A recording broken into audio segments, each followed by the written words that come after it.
The desert night had a way of swallowing sound.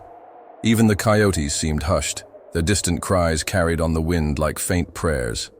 Dust skittered across the porch, whispering against the wooden boards, while inside the lonely ranch house, a single lamp burned low. Clara sat in the rocking chair by the window, her body bent forward, cradling the tiny bundle against her breast. The baby stirred in sleep, making the faintest sound, like a sparrow lost in a storm. Clara's eyes were hollow, heavy from nights without rest, from years without peace. The land had taken her husband in the war, and now the drought gnawed at her crops the way grief gnawed at her heart. She stared at the flame of the lamp until her vision blurred. Silence pressed in. Only the creak of the rocker, the faint breaths of the child, and the groan of the house settling in the wind filled the air. Then came the knock. Slow, heavy, desperate. The sound rattled the fragile quiet. Clara froze, her heart climbing into her throat. She shifted the baby to its crib, whispering a prayer under her breath. Her bare feet touched the cold floorboards as she reached for the rifle leaning against the wall. Another knock, this one weaker, dragging, Clara's. Fingers trembled on the rifle's grip. Out here, a woman alone could expect nothing good after sundown. She pressed her back to the wall beside the door, listening. The wind moaned through the cracks, but under it, a man's breath, ragged, close. She pulled the latch and swung the door half open, rifle raised. The sight before her emptied her lungs. A figure stood in the frame, swaying like a shadow about to fall. An Apache warrior. His hair hung matted with blood and dust, his chest scarred, his legs unsteady. In his arms he clutched a bundle wrapped in torn hide. Clara's first thought was that death had come wearing human skin. Her people had told her what Apaches were, merciless raiders, child stealers, killers. Her finger brushed the trigger. But then the bundle moved. A tiny cry cut through the silence, raw and thin. The baby's face peeked from the folds, skin drawn, tight over bone, lips dry, eyes searching blindly. A sound not of war, but of need. The warrior's knees buckled, and he caught himself against the doorframe. His lips cracked open, but no words came, only breath like sandpaper. Finally, he rasped a single word, more plea than speech. Please. The rifle trembled in Clara's grip. The word clawed at something buried deep inside her chest. Something. She thought the fever had burned away months ago when her own infant slipped from her arms into the grave. She stared at the man. His eyes were black pools, clouded with exhaustion but burning with something she did not expect. Fear. Not of her, but of losing what he carried. Clara's body remembered before her mind did. The ache in her breast, the hollow where her own baby should have been. The tiny cry from the bundle twisted her insides, her voice cracked, dry as dust. What do you want? The warrior swallowed, blood on his lips. He looked not at her, but at the crib in the corner, then back to the bundle in his arms. His jaw tightened. Milk, he whispered. The world tilted. For a moment, Clara thought of slamming the door, of raising her rifle, of calling the soldiers stationed 2 miles down the valley. But the thought withered as the baby's thin cry rose again, need clawing at the night air. Her people had said Apaches were savages. Yet in his arms was not a weapon, not a threat, only a starving child. Her heart split down the middle, against every warning carved into her bones, against the memory of her husband's blood on cavalry uniforms. Clara lowered the rifle. Slowly, carefully, she pulled the door wider. The warrior stumbled forward, his boots dragging on her wooden floor. Dust swirled around him, carrying the scent of smoke and iron. He collapsed against the wall, clutching the baby to his chest as, though handing it over would mean handing away his soul. Clara reached with trembling arms. The baby was weightless, fragile, its breath faint against her skin. She pressed it close, and for a heartbeat it was her own child again. Returned from the grave, tears stung her eyes. The warrior watched her with the gaze of a man both defeated and saved. His chest rose and fell in shallow waves, blood staining the boards beneath him. He said nothing more. Clara swallowed hard. Her voice shook like glass about to break. "Come in, before someone sees." The door shut behind them, sealing the night away. The desert wind howled against the house, rattling the windows like bones. In the dark. Inside, the silence thickened, broken only by the tiny breaths of a baby who had found milk at last. And in that silence, the world had shifted.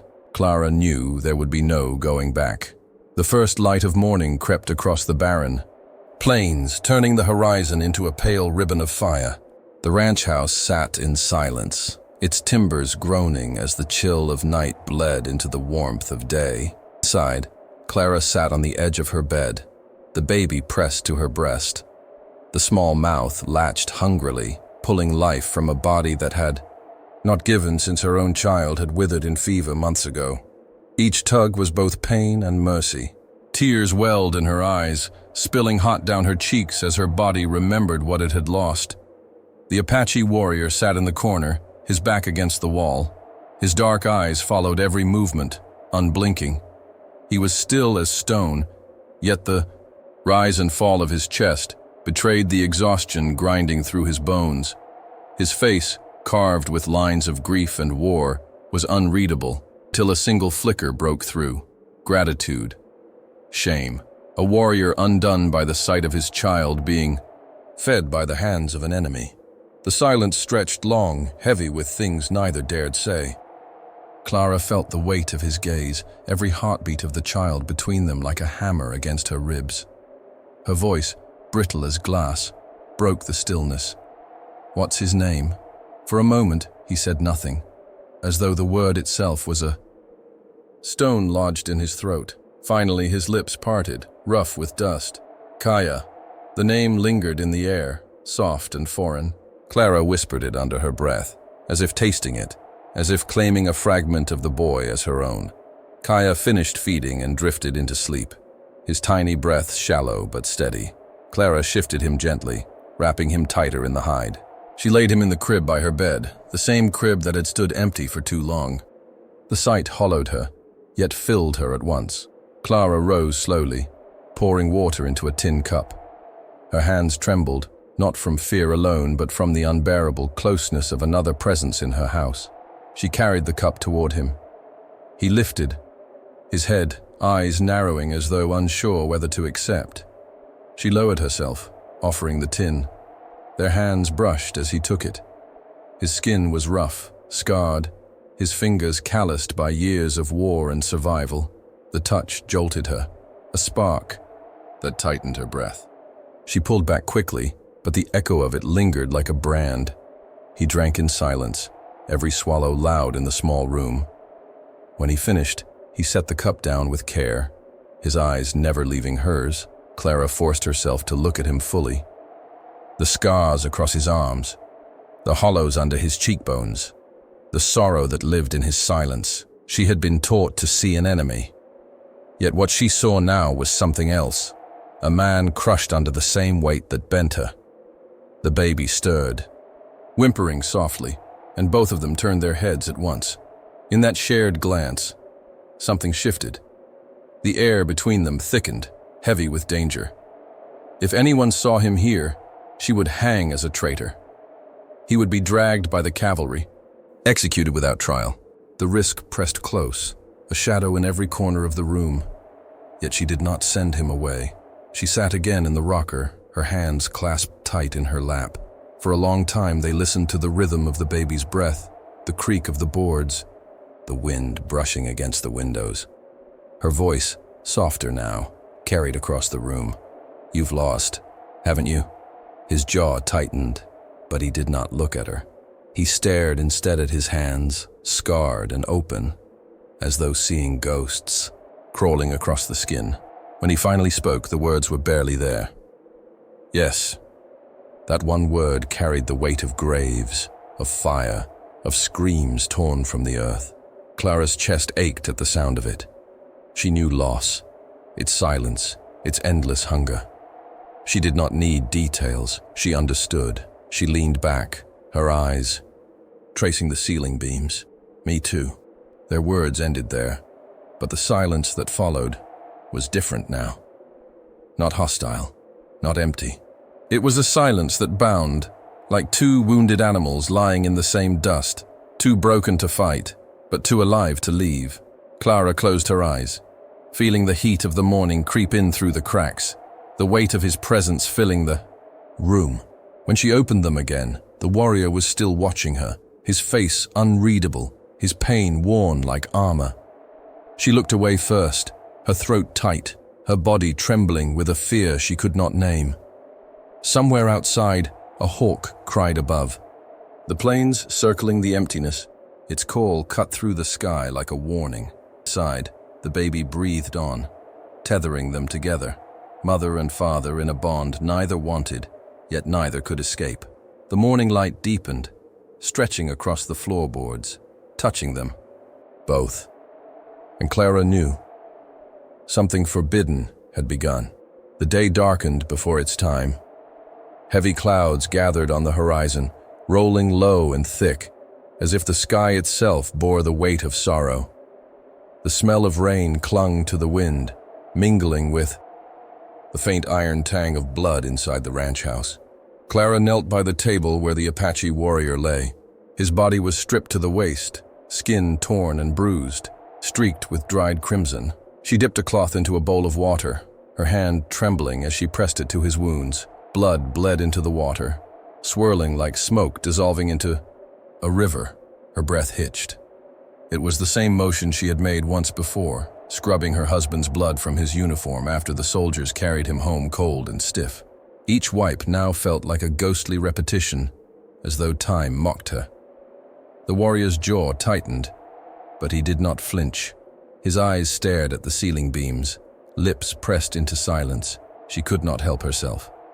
The words escaped. They did this to you. The soldiers. His gaze shifted to her, dark and bottomless. He hesitated, then gave a slow nod. They came to your people? She asked, voice thin. This time his answer came jagged, his English broken but sharp. Fire, guns, all gone. Woman, mother, brother, dead. Her hand froze mid-motion. Storm outside rumbled, thunder rolling across the plains like the memory of cannon fire. Your wife? Clara whispered.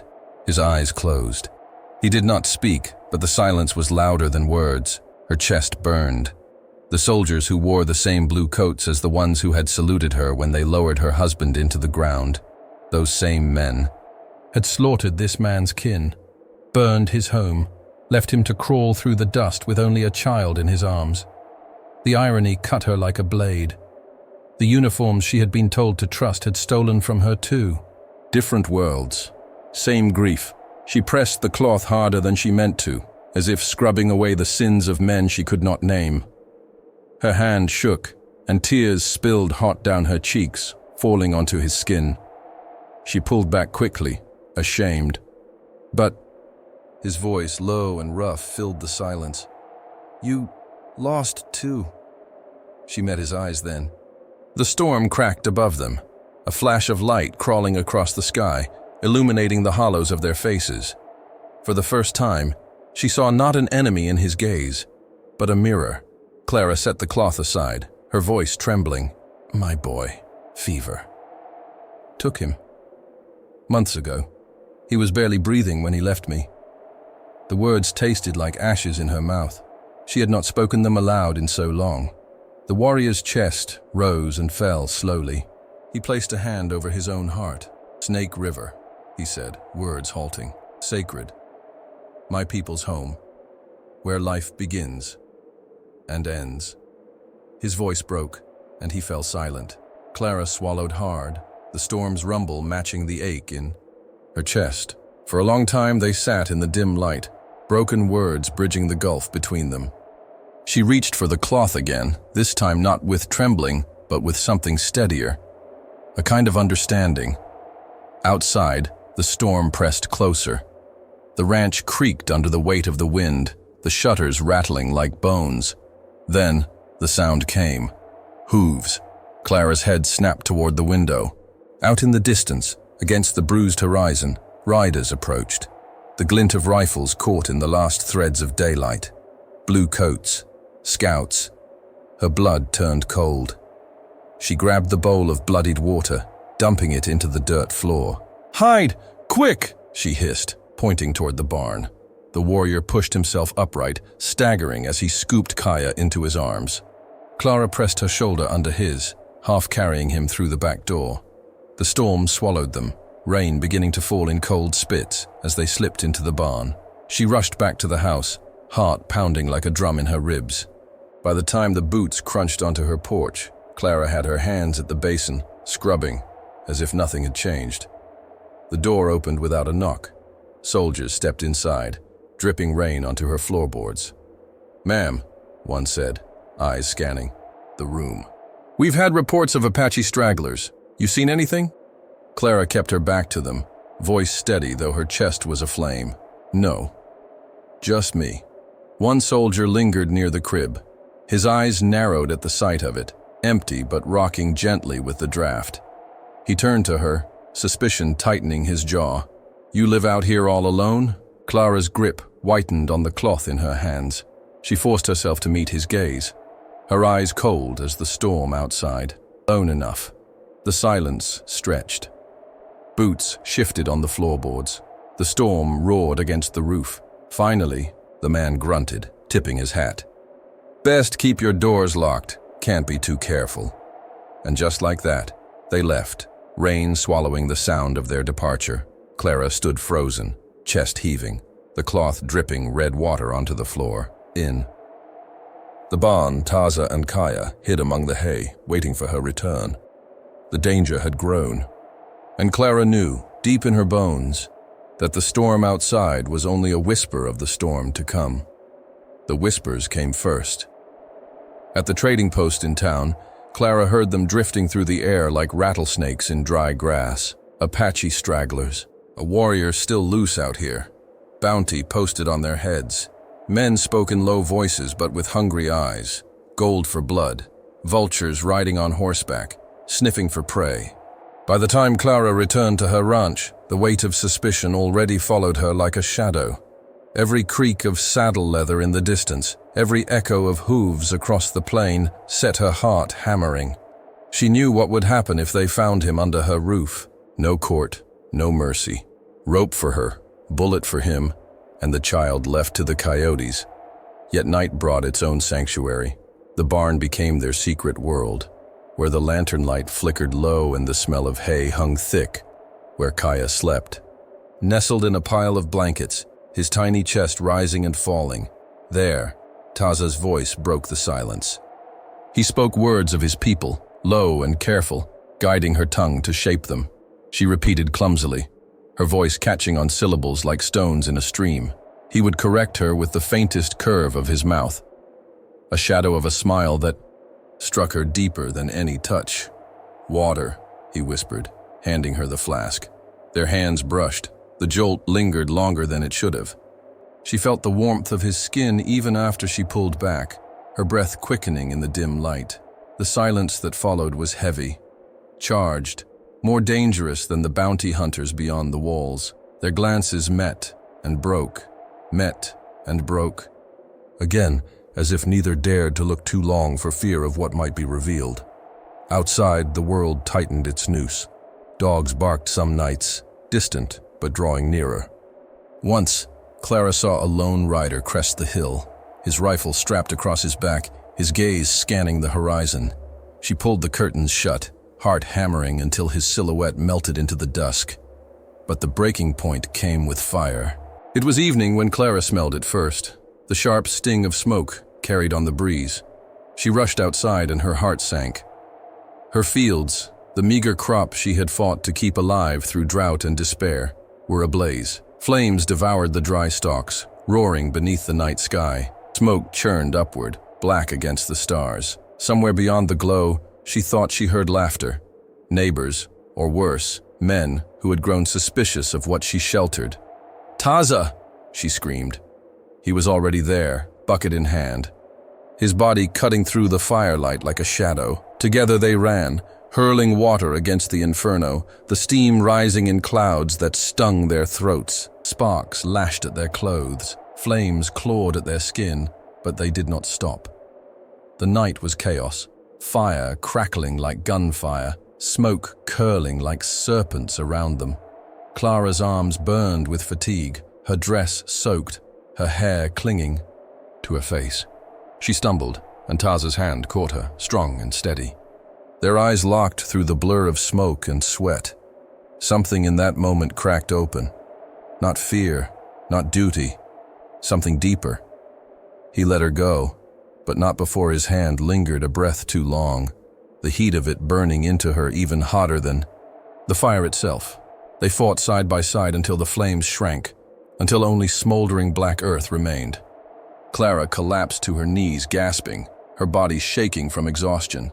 Taza dropped beside her, chest heaving, his face streaked with ash. For a long time, neither spoke. The silence was filled with the hiss of dying embers, the mournful cry of the wind sweeping through the ruined field. Then Clara looked at him, really looked. The scars, the shadows, the fierce strength tempered by grief. His eyes met hers, steady and searching. The bond between them, once fragile, now blazed like the ground beneath their feet. She reached out instinctively, her hand brushing his. He did not pull away. His fingers closed around hers, calloused and firm, holding not with passion, but with something far more dangerous, need. Her breath caught. The world outside was ashes, but inside her chest, something new had sparked, flickering to life against every law, every warning, every boundary. They sat that way, hand in hand, as the fire burned out around them. And Clara knew the flames were not finished. Dawn crept in grey and brittle, the kind of morning when even the birds refused to sing. Clara stirred from restless sleep, her ears sharpening before her eyes did. At first it was only the wind. Then, crack. A gunshot. Her heart seized. Another shot followed, splintering wood. Shouts, boots trampling the dirt outside. She threw herself from bed and stumbled to the window. Dust swirled in the rising light, and in it she saw them, bounty men, rough and hungry, rifles raised. They had ringed the barn, shadows closing like wolves around a pen. Clara's breath came sharp. Taza was inside with Kaya, cornered. The crack of another bullet punched through the barn wall. Horses screamed, men cursed, the smell of powder burning into the morning air. Clara's hands shook. She thought of running, slipping out the back, hiding until it was over. But the thought turned her stomach. Taza, clutching his child, facing death alone. No, she would not leave. The rifle that had once belonged to her husband leaned by the door, its stock worn smooth by another man's hands. She gripped it now, her palms slick with sweat, her mind ringing with a terror that hardened into something else. Resolve. The shouting outside grew louder. "Send him out, woman! The Apache dies today, and you with him if you're hiding him!" Her body shook, but she pushed the door open and stepped outside. The morning wind caught her dress, whipping it around her legs. Ash still streaked her face from the fire the night before. She looked like a woman risen from smoke, her eyes burning in the pale light. The bounty men turned, rifles leveling. Dust curled at their boots, the silence sharp as a blade. "There's no Apache here," Clara said, her voice steady, each word striking like iron. "Only me." For a moment they hesitated. Her defiance unsettled them. But then, from inside the barn, a sound, a baby's cry, thin, piercing, unmistakable. The silence shattered. "Liar," one of the men spat, guns cocked, boots ground into the dirt. Clara's chest heaved. She tightened her grip on the rifle, but her eyes flicked to the barn. She prayed Taza would stay hidden, prayed for one more breath of time. Instead, the barn door creaked. He emerged like a shadow given flesh, Taza, weapon raised. Kaya clutched to his chest. His face was carved with defiance, his stance that of a wolf cornered. He made no plea, offered no surrender. The bounty men roared, rifles snapping to their shoulders. The world erupted. Gunfire cracked like thunder. Dust exploded from the ground. Boards splintered into shrapnel. Clara dropped to her knee, raising her husband's rifle. Her finger pulled the trigger before her mind caught up. The recoil slammed her shoulder, the shot tearing through the dawn. A man fell, then another, Taza. Moved like a storm, firing, ducking, shifting Kaya behind cover with each breath. Clara's blood sang with terror, yet her body moved on instinct. Load, aim, fire. Her hands blistered, her arms burned, but she did not stop. Smoke thickened, stinging her eyes. Men shouted curses, horses screamed in panic. The earth churned with chaos. At one point, Clara stumbled, her dress torn by a bullet that grazed her side. She cried out, but Taza was there, his hand dragging her behind cover. Their eyes met for a single instant in the haze. His gaze was not command, not plea, only trust. He trusted her to stand. She rose again, teeth gritted, firing into the storm. Minutes stretched into eternity, each shot echoing like a heartbeat. Then slowly, silence crept in. The last gunman staggered, clutching his chest, before crumpling into the dust. The echo of the shot faded into the wind. The ground was littered with bodies. The smell of gunpowder hung heavy, mingling with the copper tang of blood. Horses fled across the plain, their cries fading into distance. Clara stood trembling, the rifle still in her grip, her hands raw and blistered. Her dress was torn, her hair wild, her face streaked with dirt and sweat. Yet her eyes burned with something she had never felt before. Choice. She looked at Taza, who held Kaya close, his chest rising in fierce, ragged breaths. His gaze locked on hers. In that silence, she knew. She had chosen. The woman who once waited for soldiers to protect her now stood with the man she was told to fear. Together, they had fought. Together, they had survived. The price of shelter had been blood, but in paying it, Clara had crossed a line that could never be walked back. The ranch lay in silence. The smoke of battle had drifted off into the horizon, leaving behind only the smell of iron and ash. Bodies had been dragged into shallow graves. The earth drank their blood without ceremony. Inside the house, Clara sat by the oil lamp, her hands steady for the first time in weeks. Taza lay across the table once more, his body broken but breathing, his chest rising with slow, heavy pulls of air. The bullet had grazed him, but it was not death. Her hands moved across his skin with care, pressing cloth to wound, binding strips of linen around his side. The tremor that once filled her touch was gone. No fear, no hesitation, only devotion. She worked as if each stitch, each knot, bound not just flesh but the fragile life they had claimed together. Kaya stirred in the corner, his soft cry filling the house. Clara scooped him up, pressing him close. The boy latched against her, small, hands clutching fabric, his hungry breaths like dry leaves skittering across stone. Her eyes stung. She kissed his head. Mine, her heart whispered. As much mine as his. Taza watched her, silent. The firelight carved his face in bronze and shadow. His eyes, always dark and guarded, now shone wet. When she looked up, their gazes caught, and he turned away, not from shame, but from the weight of what he could not yet speak. They both knew the truth. This land would not let them rest. Bounty hunters would come again, and behind them, soldiers. So at dawn, they rode. The prairie stretched endless before them, washed in pale light. The hooves of her horse struck the earth in rhythm with his. Kaya slept bundled against her chest, his warmth a small flame against the morning chill. By noon, they reached it.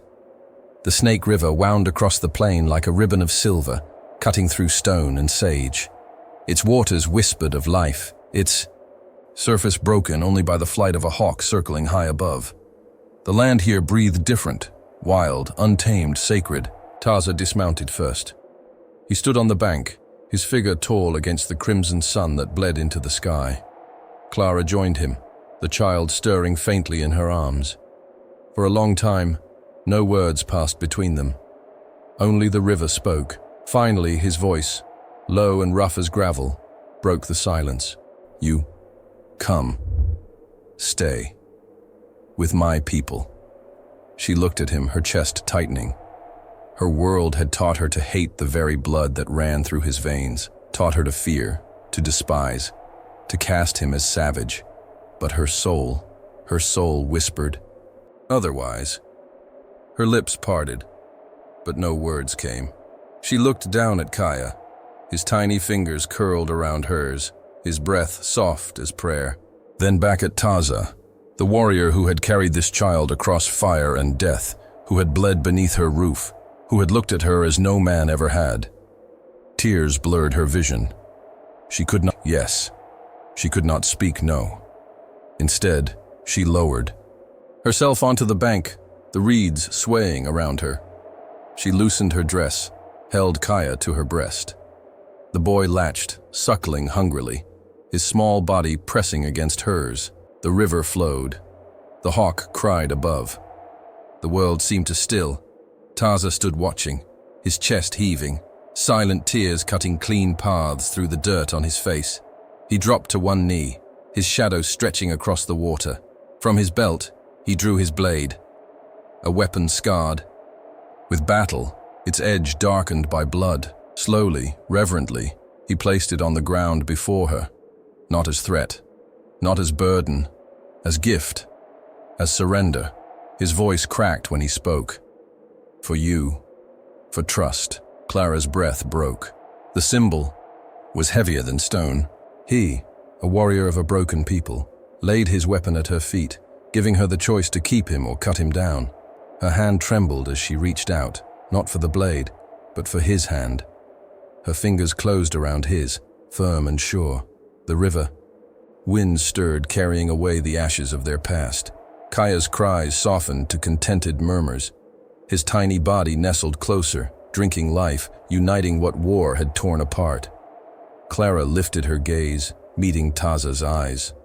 And for the first time, she did not see an Apache, nor an enemy. She saw only the man she had lost and found again in another form, scarred, grieving, but alive. Her voice, soft as a prayer yet steady as iron, broke into the dawn. The land was cruel, the wars unending, but in the cries of a hungry child, I found the only peace worth fighting for. In his child, I became a mother again. In him, I found the man I had lost. The river carried her words downstream, where they would mingle with the earth, the stones, the roots. And as the sun bled its last light into the horizon, Clara knew, in defiance of war, in defiance of death, they had forged something eternal, a mother of two nations,